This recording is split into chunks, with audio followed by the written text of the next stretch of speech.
gagawa tayo ng napakasarap na salad using holy basil leaves. And this is called fresh basil tomato salad. Ayan. Ang ingredients nito ay ang mga ito. First, ito, of course, we need 1/2 cup na tomato, basil leaves, no? And then, we also have tomatoes, mga 2 to 3 large tomatoes na red, 1 large onion, white onion, then 1 cucumber, or depende sa size, kung ano naman makagawa kayo ng 1 cup, or depende sa dami niyo. And then, we also have salt and pepper to taste. Ngayon, ito na, dadagdagan ko yung ginawa kong cucumber, no? This is our cucumber. Yan. Napaka-fresh niya. We're just gonna slice it into cubes. Kaya ito, hindi na kailangang iluto.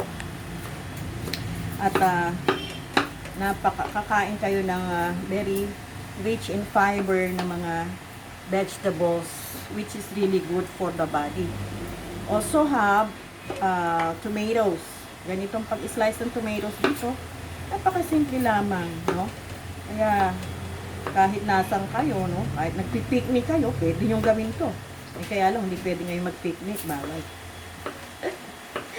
Kaya sa loob muna tayo ng bahay.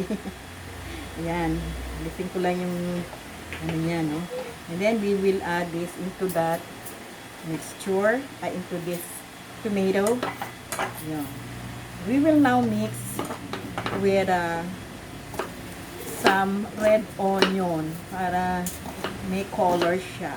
Medyo mas fine yung hiwa. Ayan.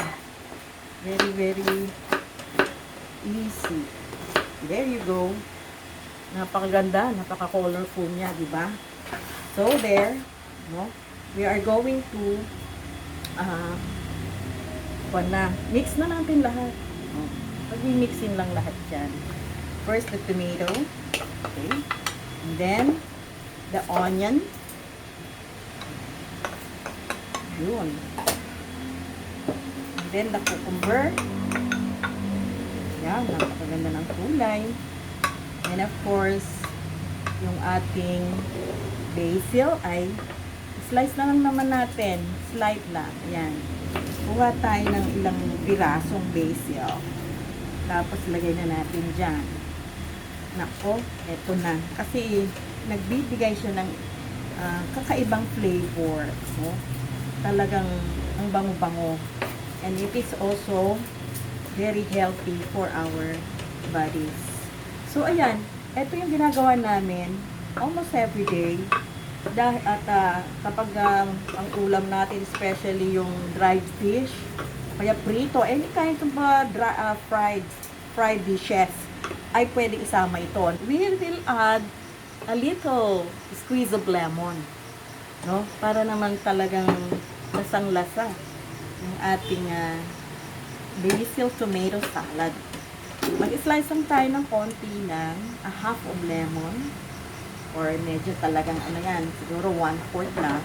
And then, ito lalagay ko sa squeezer, no?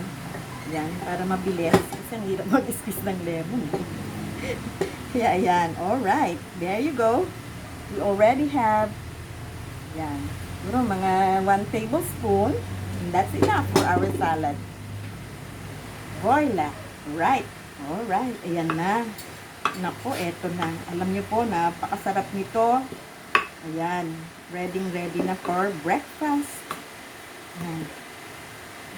Pag prepare kayo, siyempre, depende sa dami ninyo. Ito kasing prepare ko, good for 2 people lang to, no?